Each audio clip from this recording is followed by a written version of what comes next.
Welcome everyone. I'm Mariana Martins. This is my sign name. Thank you to the Brazilian Linguistics Association, Abralin, for organizing this virtual event, Abralin ao Vivo, and keeping all of us linguists from all over the world in such a close online contact during the pandemic. This free, accessible series of lectures is possible, of course, due to the cooperation with a worldwide set of linguistic institutions, such as Comité International Permanent des Linguistes, Associação Internacional de Linguística Aplicada, Asociación de Lingüística y Filología de América Latina, Sociedad Argentina de Estudios Lingüísticos, Sociedad Española de Lingüística, Linguistic Society of America, Australian Linguistic Society, Linguistics Association of Great Britain, British Association for Applied Linguistics, and Societas Linguística Europaea. I am very happy to be here, not only because Brazil is very special to me, but also because I am to introduce a person that is very, very dear to me, my PhD supervisor, Victoria Nyst. My first contact with Victoria goes back to 2007, when I started working together with Marta Morgado with the new deaf community of Guinea-Bissau. By that time, Victoria had already built a unique network for African deaf studies. She was and still is a beacon for whoever does research in African Sign Languages. Victoria is an associate professor at Leiden University in the Netherlands, specialized in African Sign Languages. She has been leading projects on documentation and description of African Sign Languages in urban and village settings with 4 published video corpora.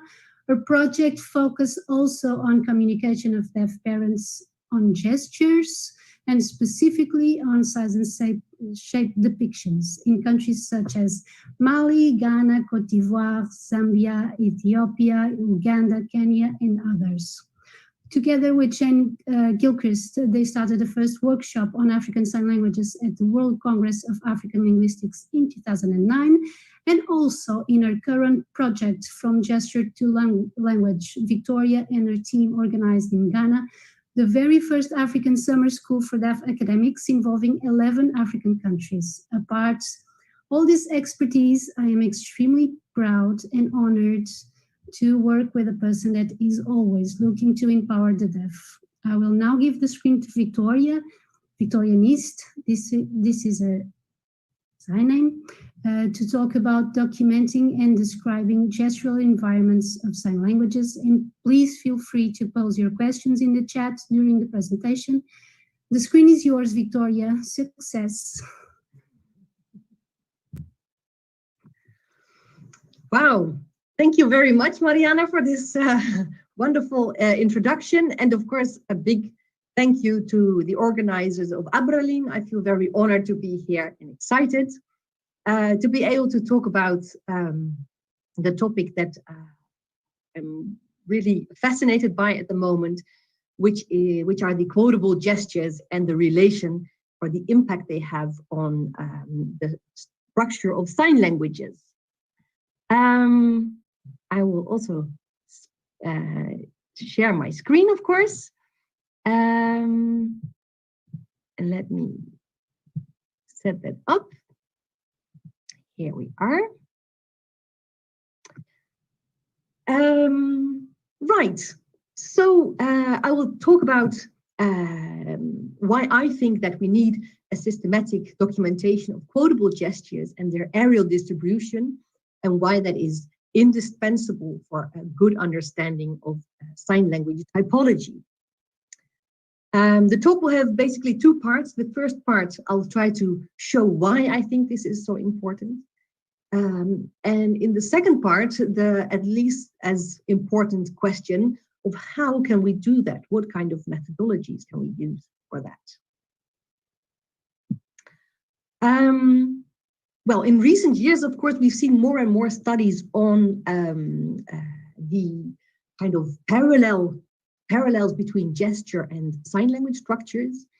And it's the general assumption that sign languages during their emergence or even after that absorb or integrate structures from the hearing, non-signing, gestural environment and turned them into linguistic elements. From the early days of sign language research, people have observed how quotable gestures, so gestures with a fixed form and a fixed meaning, like, for example, the thumbs up gesture for okay or good, have become incorporated into the lexicons of sign language, and sometimes even grammaticalizing into function signs. An example, or actually many examples of such integrated quotable gestures are found in the Etymological Dictionary of French Sign Language, published by Delaporte in 2007. And I'll give you a second to look at the slide.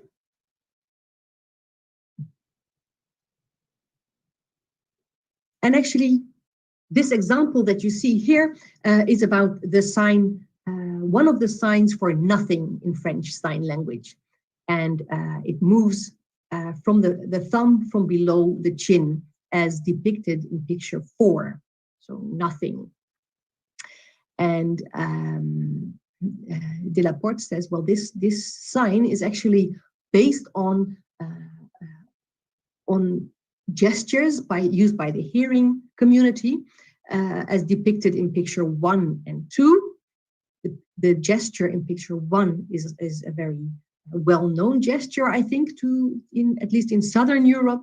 It's also called the sobriquet gesture, and it flicks the fingers from beneath the chin forward. The second gesture is the gesture that flicks the thumbnail, the nail of the thumb, from behind the teeth. And Delaporte says that these two gestures actually merged and became the basis for this current present-day LSF sign for nothing, but also for a children's gesture, a kind of mocking gesture that you see in picture 3.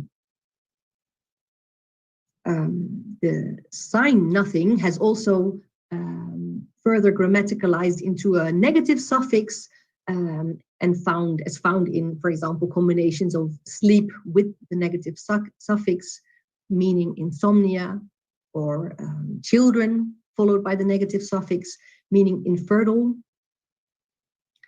And of course, there are many more examples like this in the dictionary, but this raises perhaps the question with you, okay, so that's interesting for etymology, but how is it also relevant for sign language typology, for example?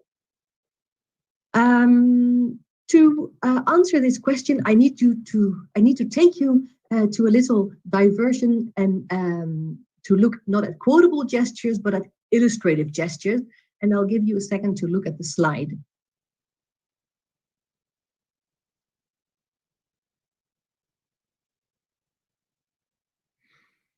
So on the slide, on the right hand, you see the map of West Africa. And in the square boxes, you see sign language names, Malian Sign Language, the sign language of Adam Robet. And this is the sign for Adam Robet. So it's the index fingers tapping a drum. And there is also the sign language of Wakako in Côte d'Ivoire. In Adam Robet's sign language, I found about 13 years ago that this sign language differs from sign language of the Netherlands, my home country, in the sense that it has a different type of size and shape specifier signs.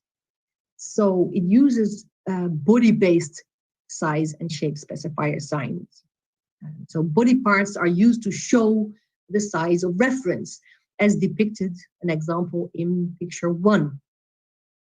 It also uses space-based size and shape specifier signs, as depicted in picture 2. So that's the space-based size and shape specifier signs are also found in sign language of the Netherlands, but not the body-based ones. Interestingly, when I expanded my studies to other West African sign languages, I found that they too use the body-based size and shape specifier signs. And this triggered me to study the gestures, the illustrative spontaneous gestures of hearing non-signers of the spoken languages surrounding these sign languages, to see if such a difference was found in the gesturing as well. And indeed, that was exactly what we found. So this suggests that the cross-linguistic variation or areal variation in illustrative gestures may lead to cross-linguistic variation in depictive constructions in sign languages, at least when it comes to size and shape specifiers.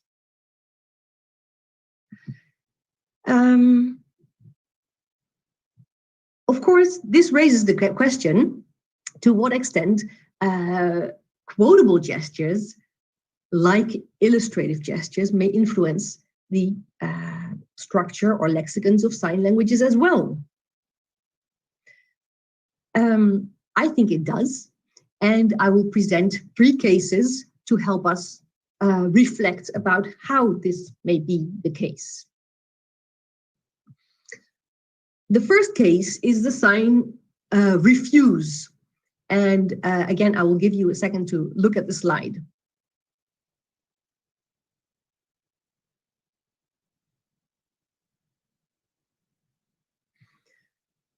So down left, we see 4 pictures of different sign languages, and but all are basically the sign variants of the sign for refuse. So the elbows clap to the sides. It may be 1 elbow or it may be 2 elbows, and this sign for refuse is found in many different West African sign languages. On the map, I have indicated 5 sign languages where this refuse gesture is used. So this suggests that either these sign languages must be related, which is very unlikely, because we find in these 5 sign languages shown on the map, we find village sign languages that are hundreds of kilometers apart from each other, and where it's very unlikely to come up with a scenario in which they have had either contact in historical contact, or even where they would have descended from a common ancestor language.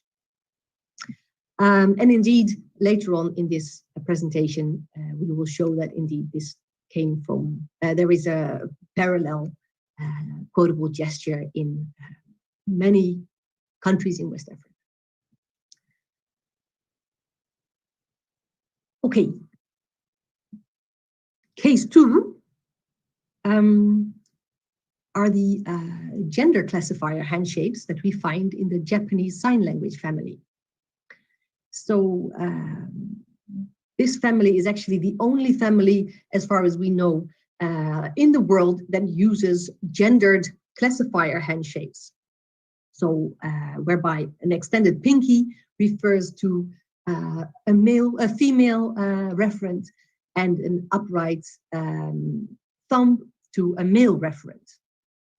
And we see that this is productive morpheme in Japanese sign language, Korean sign language, and Taiwanese sign language.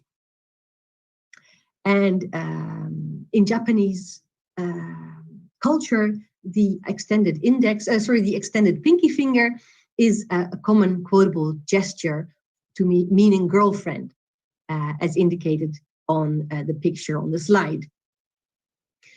How did it end up in Korea and Taiwan, where we don't see, where it seems that this is not a common gesture used by the wider hearing culture?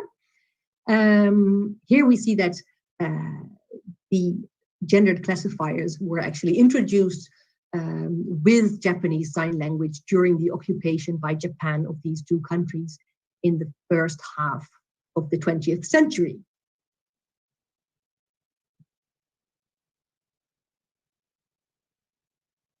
So basically we see 2 very distinct patterns that are behind the distribution of signs based on quotable gestures. So in the kind of West African scenario under A, in the A scenario, we see that refuse was independently absorbed in unrelated sign languages due to a similar quotable gesture existing in the wider hearing gesture culture. In scenario B, we see a very different distribution whereby a gesture is absorbed once. So there's one single innovation event, and then the gesture is carried on and spread as part of the sign language structure to other areas. So there we see that it's kind of a transmission through related languages. And obviously this has important implications for our understanding of sign language families or phylogenetics, and through that also on sign language typology, because when we do typological studies, we want to sample, we try to balance out that we have a neat and balanced sample of languages from different families. And of course, for that purpose, we need to know which, well, first of all, which families sign languages belong, but also we need to take into account the phenomena that may influence similarities between sign languages. So like in spoken languages, sign language families are studied and proposed based on, well, historical information, but also on lexical lists. So concepts lists are compared to see if there are any corresponding cognates across those languages. And in sign language lists, we have to correct for iconicity, because if we do not correct for iconicity, we will find that many sign languages seem to be related because, for example, so many sign languages have a sign for eat that is located around the mouth. So we need to correct for iconicity, but it seems we might need to correct for quotable gesture environment as well, because that seems to introduce a bias as well. Okay, to illustrate that, I would like to go to case 3, and I will give you a second again to have a look at the slide.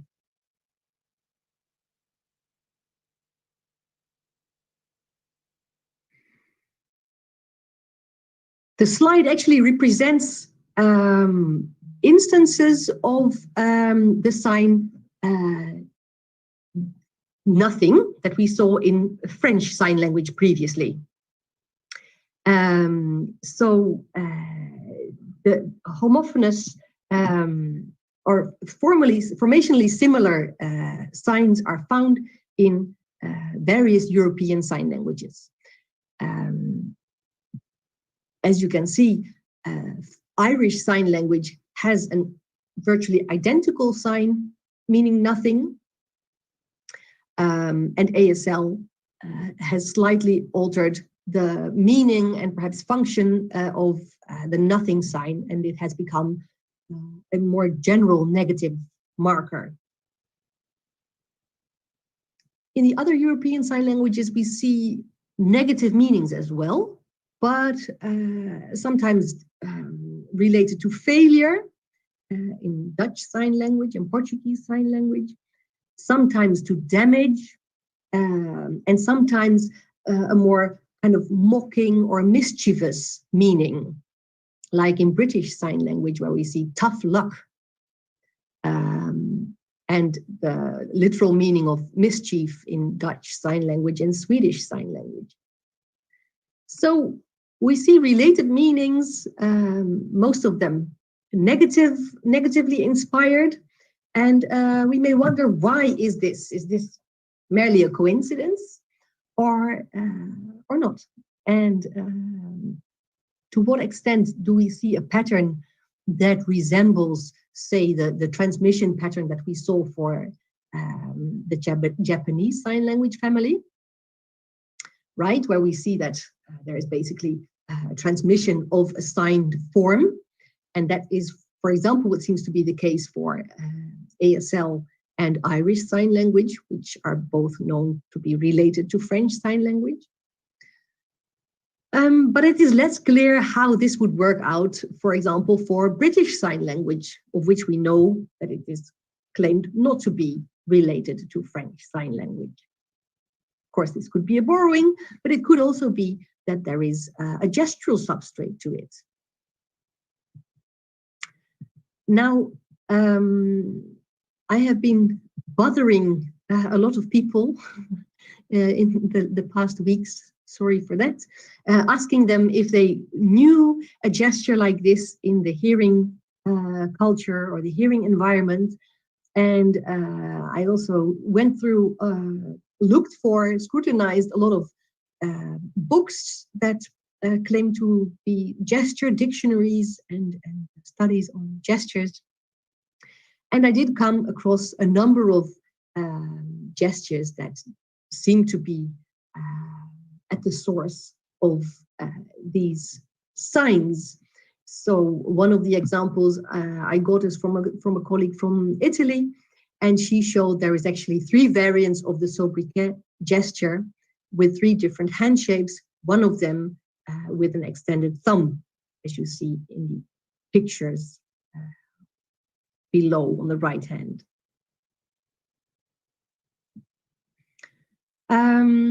Of course, we cannot answer the question about how we can explain the similarities in the nothing sign in the European sign languages without having a proper understanding of gestures and the spread of these gestures in Western Europe. So that's why I would say that a systematic documentation of quotable gestures and their areal distribution is indispensable for a proper understanding of sign language typology. So that's basically part 1. Part 2 is actually the harder part, because that raises the question of how can we do that? And if there is one thing that I learned from gesture research over the past years, is that it's actually much harder to grasp a gesture than a sign, because gestures are much more elusive and, well, maybe much more gas-like than signs, which are much more concrete. And indeed, if we look at studies attempting to document gesture repertoires of individual countries or individual groups, we already see quite a lot of struggles to document purely the gesture repertoire for that single group or that single country. Well, sorry, there's a lot of text on the slide. Maybe I'll try to summarize it by saying that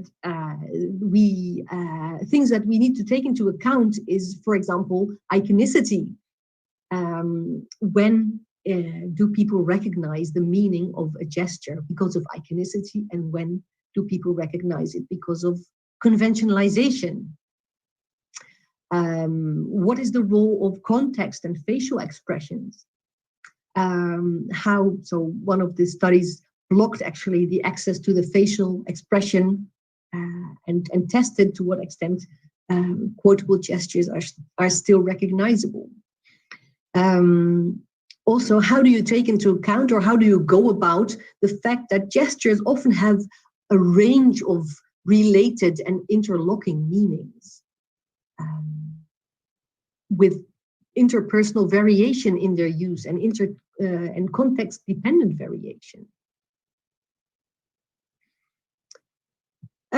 Interestingly, indeed, although this notion of shared lexicon due to shared quotable gestures in unrelated or related sign languages has been observed in other parts of the world as well. For example, in the Yucatec Maya gesture sign language in Mexico, it is striking to see that we actually have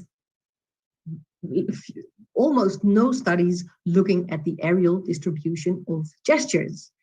I only have these two, one on the distribution of an oral gesture, clicks, or for example, confirmation or negation.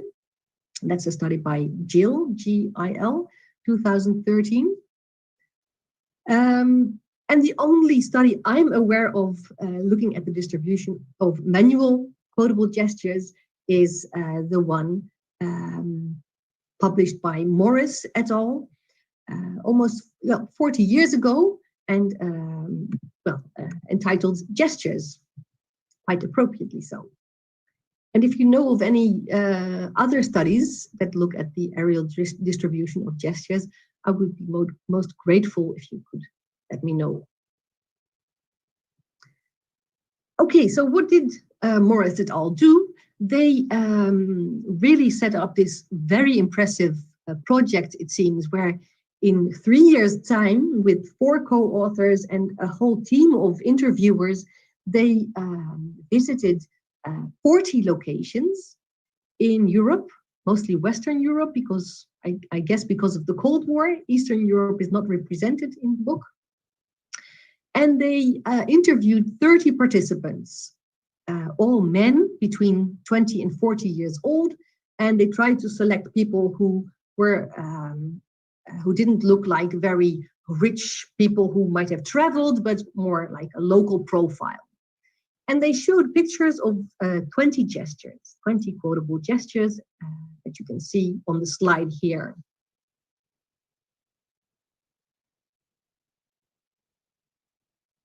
And for example, the picture 17 is again the one of the nothing gestures that we saw earlier.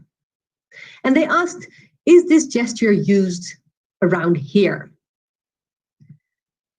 And this allowed them to plot answers by distinguishing roughly between most people said yes, most people said no, or somehow in between that. And if you look at the map on the left, you see the distribution of people who responded to the sobriquet gesture and said it was merely a negative gesture, and that is without a kind of dismissive connotation. And as you can see, that is mostly southern Italy. Similarly, the distribution of the teeth flick for nothing is represented. And as you can see, that has a distribution that tends more towards France and Spain.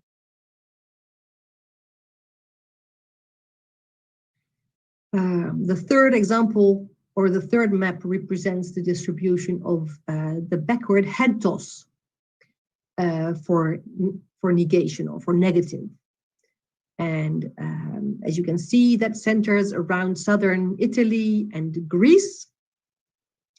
And the researchers were intrigued by the fact that the boundary of the distribution of this gesture seemed to cut right through Italy, basically.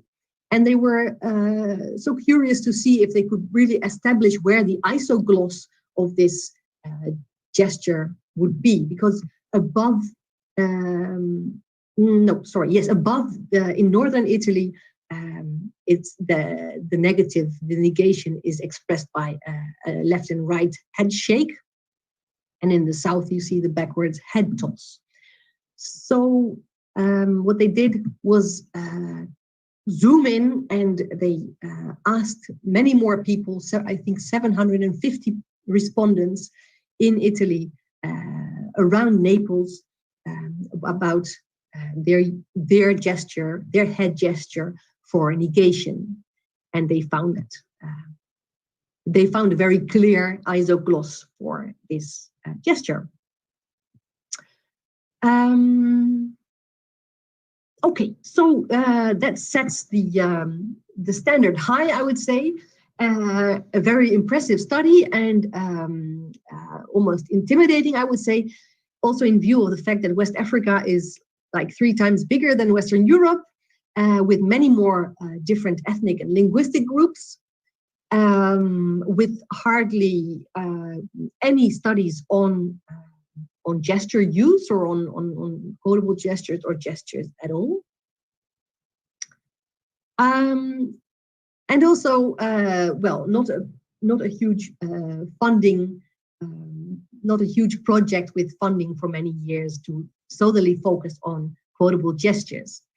So over the past years, I've been setting up studies on quotable gestures in West Africa or Africa at large, using trial and error, going through literature, old sources, travelers, like 18th century travel reports, bugging colleagues, bugging friends, observing, looking at similarities between sign languages. And at one point, I realized I needed to set up a more systematic documentation, a database to keep track of all the responses I would get, because it was getting too much. So since we have a lot of African language research in Leiden, I decided to kind of set up an opportunistic data collection format. If a speaker of an African language would come to Leiden and would be willing to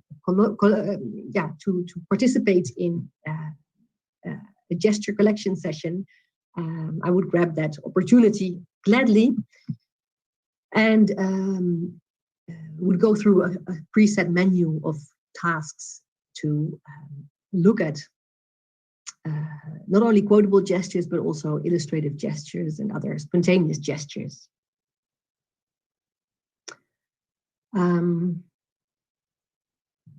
So this involved a production task whereby I had collected gestures from literature and observation, etc., but also from other studies on quotable gestures in other countries.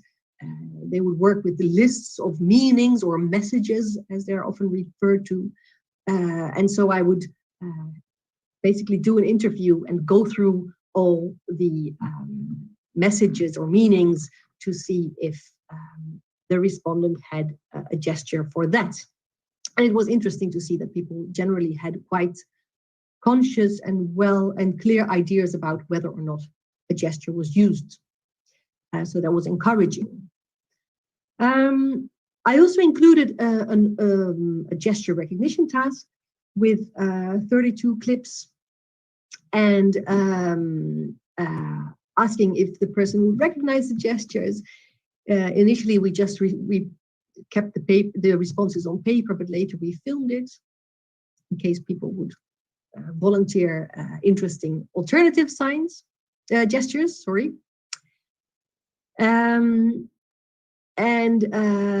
Well, so far we had 14 West African respondents, also people from other parts of Africa. But in West Africa, we had a number of, 14 respondents. And we came to, we found that at least for a large, for some gestures, no, sorry, I should start again. For some, maybe I should start with the gestures, yes. That we find shared gestures in many different countries. And actually the map is what is showing the distribution. So I will show the gestures, if I may, that are used in this, or that are shown in this map. And so you can see the dots, the colored dots, each representing a quotable gesture. So dead, hit, refuse, what, work, and woman, which I will now show in order. And I hope,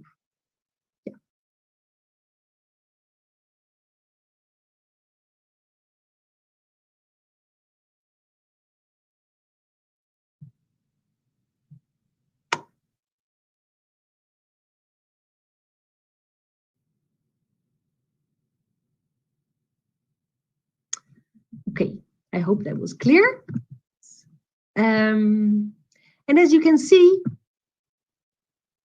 these gestures are found in quite a lot of different countries, where you see a black circle with white inside. That means that we didn't get a positive response for that country in the gesture task that we did in Leiden. Okay. Here you see the same color coding for the equivalent lexical items in West African Sign Languages. So if we look at this map, we see that quite a number of these gestures that we just saw have equivalent lexical signs in these 5 sign languages represented here. For example, the gesture refuse is found as a lexical item, as I already indicated in the beginning, in these 5 sign languages. And the same holds for the gesture for work and the gesture for woman. Okay, and interestingly, you can see that the gesture, the sign, this is always challenging, the sign for dead, which looks like closing the nose, as if with a key. It's only found in Guinea-Bissau Sign Language and in Mali Sign Language, Malian Sign Language. So it has a lesser distribution, seemingly. All in all, out of the 32 gestures or 31 gestures presented in that Gestura task, 26 were regularly recognized by 6 or more respondents. Okay, so that does seem to point at some level of conventionalization, perhaps. Or alternatively, it could just be a matter of iconicity, right? Perhaps, wiping the sweat from the front is transparent enough for people to understand that means to work. So to test what this consistency actually points at, we need larger numbers of respondents. It's still an open question for me, how many more respondents, but it's clear that we need larger number of respondents. And this day and age, fortunately, we have internet. So an online survey, of course, would greatly expand our possibilities for collecting a large number of responses. But it's not a straightforward task to set this up in a reliable way. So what we did was we developed an online gesture survey, a pilot basically, where we reduced the number of gestures from 32 or 31 to 14. And we, in doing so, we try to keep those gestures that were more on the arbitrary end than on the iconic end. We also decided to blur the face to avoid the face giving away part of the meaning. And we included, we made it a multiple choice task with multiple meanings, and people could choose more than one answer, and the answers included other, and people could indicate what other meaning they thought the gesture should have. It was translated in French and English, and we put it online. And this is what the task looked like, basically. So you can see the various meanings there, and also the alternative option and the instruction.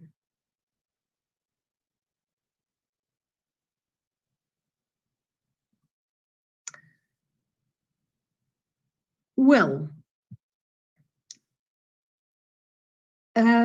we did find, we did get a lot of results, and but we also encountered some challenges. one of the challenges was that we actually did not get a lot of responses from West African respondents, despite our efforts to ask colleagues and ask our networks. And we got a lot of responses from Europe, basically. And we realized that another challenge is so that the connectivity was definitely an issue.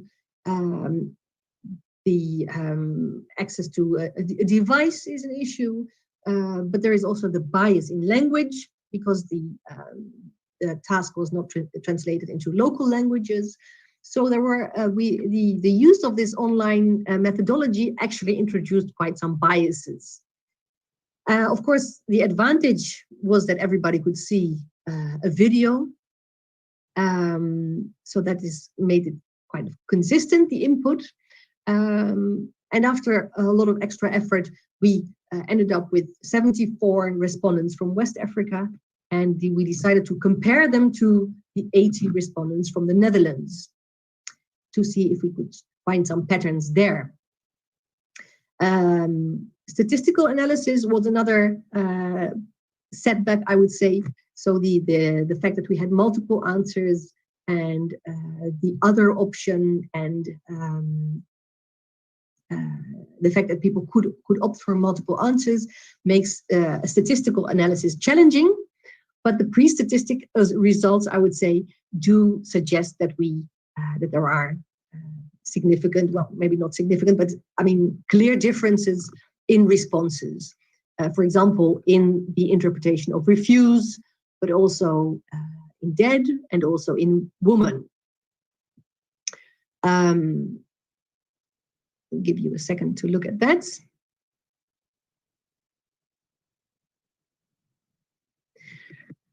So interestingly, the West African respondents did pick dead as a potential answer in quite some cases, despite the restricted distribution that we found in the offline task earlier.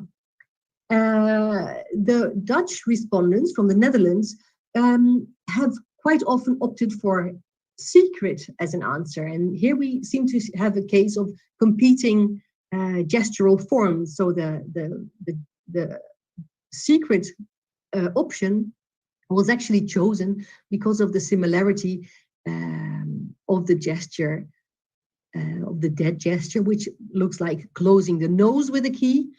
The secret gesture probably refers or resembles a gesture closing the mouth with a key, which suggests perhaps secrecy, and which is commonly, well, which is not uncommon in the Netherlands, I would say. The gesture woman was also interesting because actually it's a highly iconic gesture. As you can see, the West African respondents opted for the meaning woman more often, even though the meaning of mother and breast was quite similar across the two groups. The Dutch respondents then more often interpreted the use of the fists as referring to the handling of something heavy, like carry or heavy. And I thought it was interesting that that even with a highly iconic gesture like woman, we see differences between the groups. Similarly, with the gesture for work, which represents the wiping of sweat from the forehead, the Dutch respondents more often interpreted that as hot or referring to temperature, and the West African respondents as referring to work or tired. Okay, so in brief, we seem to see region-specific patterning in 12 out of the 14 gestures, including the ones that we previously plotted on the map. So dead, hit, refuse, what, work, and woman. We had hoped to be able to zoom in at a more microscopic level, perhaps, to look at isoglosses and to look at the results per country. Of course, the number of respondents per country varied greatly. And also we found some very surprising results that we didn't really understand. For example, the gesture refuse was hardly recognized by the 5 Nigerian respondents, which greatly surprised me based on the offline results and also on the literature on gestures in Nigeria. So hard to interpret. Another surprising result were the results, the per country results for dead. So the closing of the nose, which is actually found in Malian Sign Language, suggesting that it would be used there. But actually, the respondents, several respondents did not recognize that meaning, which was quite puzzling. Well, this leads me to, this might also point at another challenge for quotable gesture research, which is diversity or variation in gesture knowledge within a group. Alternatively, it may point at another factor or feature observed, which is that sign languages kind of may serve as reserves for outdated gestures. All in all, the conclusion is clear that much more data is needed, and so hopefully we'll be able to set up a larger new study with in-person data collection, open questions, and the use of local languages while maintaining the use of videos. So basically this interpersonal variation that I just mentioned in the context of may take many forms. So it can relate to age. So we see some gestures being specific for children, gender, socioeconomic status, and a whole range of other factors that may come at play. While moving to the end, I hope you bear with me. I just wanted to mention a very interesting methodology that was pioneered by our chair of today, Mariana Martins, who did interviews with deaf signers, realizing that deaf signers on a daily basis observe and engage with nonverbal communication of hearing non-signers, and also discuss this amongst themselves. So having that in mind, Mariana interviewed deaf signers about the gesture use of hearing non-signers. And this yielded very interesting results and observations. For example, that indeed not all the hearing people know or use the gesture for dead, and others may use a different one, which is basically sliding the throat.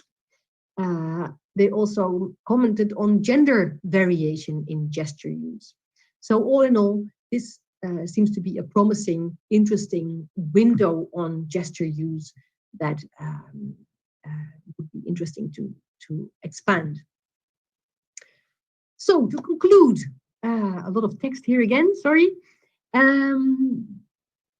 Basically, lexical similarity across sign languages can result from inheritance from an older sign language variety, like in the Japanese sign language family, from iconicity, or from the independent integration of the same quotable gesture, like in the case of refuse and probably the other lexemes that we saw as well.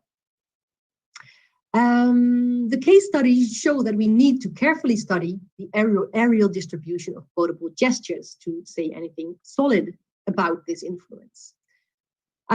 Gestures are hard to grasp, they are elusive, and we need reliable but also efficient methods to do large-scale distributional studies of quotable gestures, and which are indispensable for understanding the relation between sign languages and also for sign language typology as a consequence. And as Mariana Martins' study suggests, the observation of deaf signers seems to be an efficient method, additional method for documenting the use of gestures and their variation. And I want to thank the many deaf and hearing people who either participated in the studies reported here or who helped me with this presentation. Thank you very much, and also to the audience for your attention.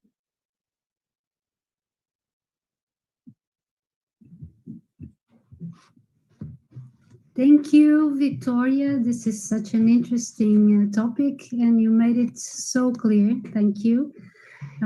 For now, we have two questions. One from Anderson Almeida da Silva.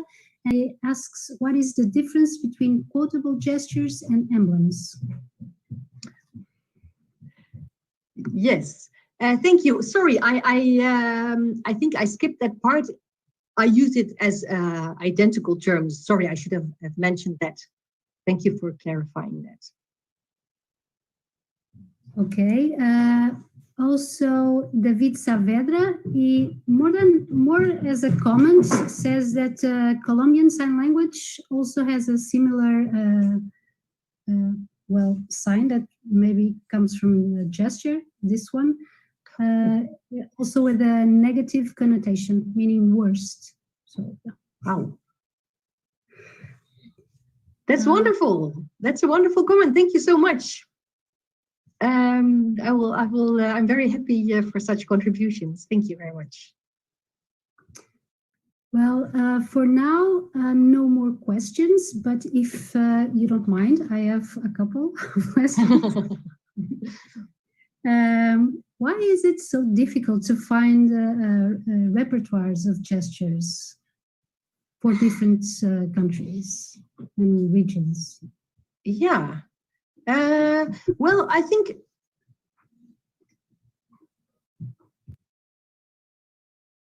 so. Well, I think there are several different difficulties or challenges. I think one of the challenges is also that perhaps, like sign languages, there seems to have been an idea of the universality of gestures. Just like we have that prejudice about sign languages, it also seems to have existed for gestures. So I think that might be a potential explanation for not having so many studies. Then, of course, I have also come across, and for a long time ignored, to be honest, books that look like rather popular books without a lot of scientific promise, or that look like more, that do not explain how the data were collected, for example, or where the data exactly were collected, but that just put together a lot of quotable gestures.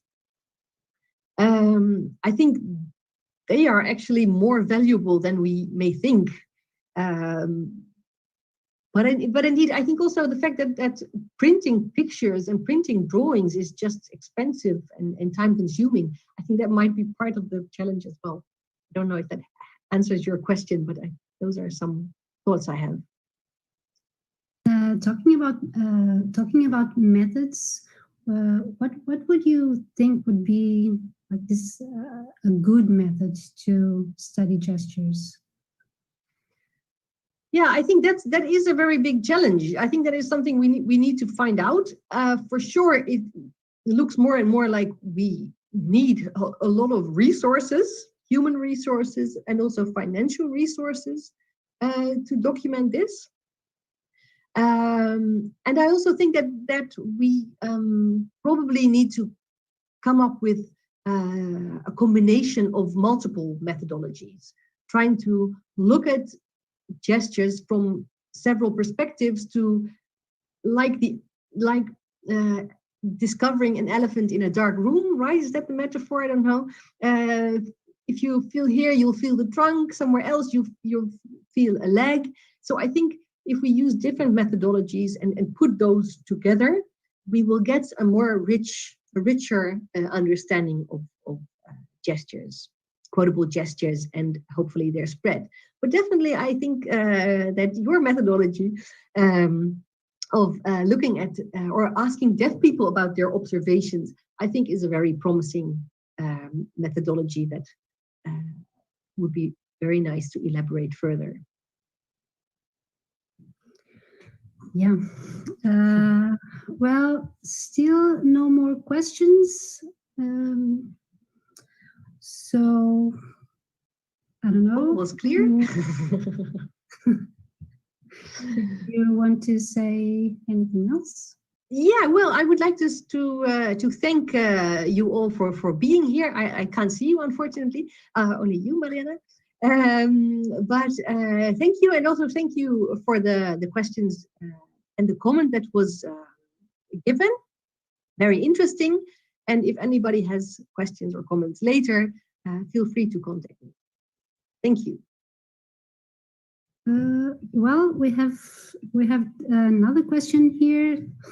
Sorry, from Armanda Delgado, and she's asking. She's saying she was wondering if the option answer task didn't prompt participants to respond. How do you account for this possibility? Can you repeat that? Would the option answer task, so the online task, I suppose, didn't prompt participants to respond?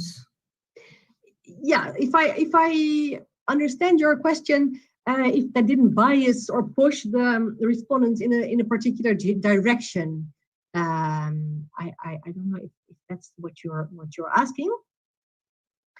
And if that's what you're asking, then I would say yes, that probably is the case. But then you would expect that effect to be equally present in the Dutch responses as well as in the West African responses. So that's why you basically have that. That's why we use that bench line for comparison, basically. Okay, and final comment.